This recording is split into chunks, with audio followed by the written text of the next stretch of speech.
आया या कोई आया तो वो व्यक्त न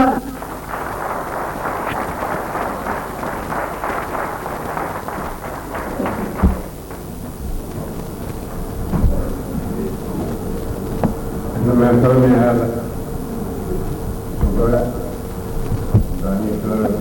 अजीब आलम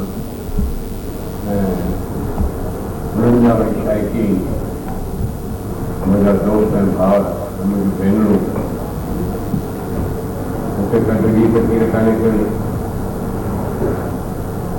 मां हिकु नंढे ॻोठ में रहवासी ऐं नंढे ॻोठ में पैदा थियुसि ऐं जंहिं शइ जे तरफ़ तव्हांजी तवजो तव्हांजो ध्यानु छिकाइण थो चाहियां त शुगर संगत न सिर्फ़ु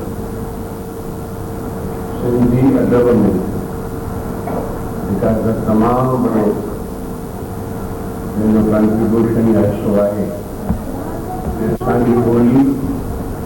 असांजे कल्चर असांजी तहज़ीब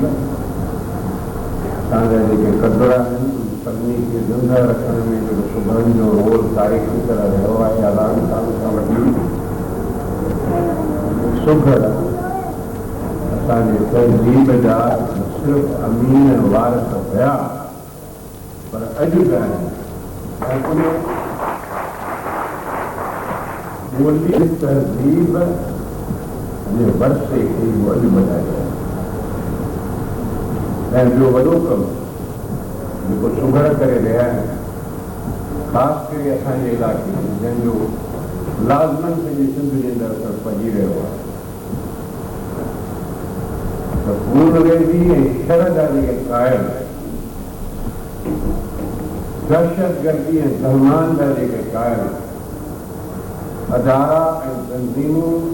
ऐं गिरोह जेके सरगर्म आहिनि असांजे हिन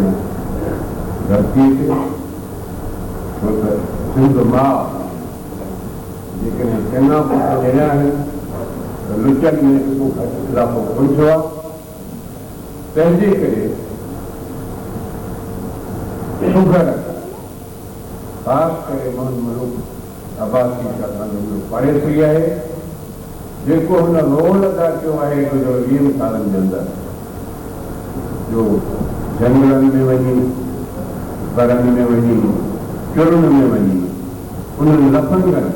जन असांजे ॻोठनि जी ज़िंदगी बर्बादु कई आहे जन मोहबतुनि खे टोड़े छॾियो आहे जन ॻोठनि जे अंदरि माण्हुनि जो रहणु हराम करे छॾियो आहे उन्हनि सभिनी खे बि हुन मुल्क में वास्ता विधाइनि ऐं शुगर तमामु वॾो रोल मां तव्हांखे ॿुधायां अदा करे रहिया आहिनि सिंध जे अंदरि अमन अमान शुभ काम करण लाइ उन तरफ़ ते तव्हांखे मुतवजो थियणु खपे ऐं उहो ॾाढो कराइतो कमु आहे त असांजी जेका समाजी जेके कम आहिनि जेका पढ़ाई जी ज़िंदगी आहे जेका असांजो जेके सर चश्मो आहे असांजे अन्न जो खाधे पीते जो असांजे क़दुर जो असांजी नेकीअ हिसाब असां ॻाढ़ हली न सघंदासीं सभा शहरनि में को घणो शरीफ़ाना ज़िंदगी मतिलबु जेतिरो तहज़ीब शहरनि में ई पैदा थिए थी पई पर हिननि सुघरनि जेकी कुझु इंसान ज़ात जो वरसो आहे ऐं सिंध जो जेको ख़ासि वरसो आहे तंहिंजे विच में कुल जो हिकिड़ो कमु ॾिनो आहे ऐं उहो अॼु उहो कमु बिना कंहिं माल बिना कंहिं नाले जे बिना कंहिं तरगीब जे बिना कंहिं इनाम इकराम जे करे रहिया आहिनि। इहा वॾी महिरबानी आहे जो असांजा जेके सरकारी अदारा आहिनि तव्हांजी बिल्कुलु तवजो ॾिनी आहे ऐं ख़ासि करे जेको सिंध जो हिन सिलसिले में कॉन्ट्रीब्यूशन आहे तंहिंजी तरफ़ ध्यानु छिकायो वियो आहे।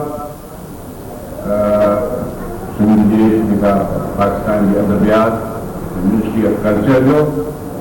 ऐं फ़खुर ज़मान साहब तमामु घणो तवजो ॾियणु पिए चाहियो ऐं लाड़काणे माना ख़ासि अचणु पिए चाहियो ऐं मूंखे बटरिजा था करे त तव्हां ज़रूरु मौजूदु हुजो या समूरा प्रोग्राम टारे ज़रूरु ते वठिजो जंहिंमां ज़ाहिर आहे त हुन अचणु पे चाहियो ऐं मुंहिंजी मजबूरी आहे ऐं मूंखे को सबबु कोन्हे इहो शक करण जो त हुनखे मामिलो टारियो आहे सिर्फ़ु मजबूरी जी हालत जेके उहो अची रहियो आहे ऐं उमेद त उहो ॿीहर अची ऐं जेका असांजी शिकायत आहे ऐं जो बि अदालो कंदो ऐं तव्हां जेके हिते व्यू पॉइंट जेके ख़्यालात पेश कया आहिनि तंहिंजी हू पाण सुनवाई कंदो ॿुधंदो ऐं उमेद त हीउ जेको अदारो शुगर संगत शुगर तंज़ीम शुगर तहरीक ऐं सुघड़नि ऐं सिंधियत जी संगत ऐं सिंध जूं जेके समूरियूं कल्चरल रवायतूं आहिनि तंहिंमें जेको रब्त जो कमु आहे जेको शुगर थी विया आहिनि उहो उन जी नई आज़ादी थींदी ऐं उन्हनि जो हुकुम वधंदो रहंदो।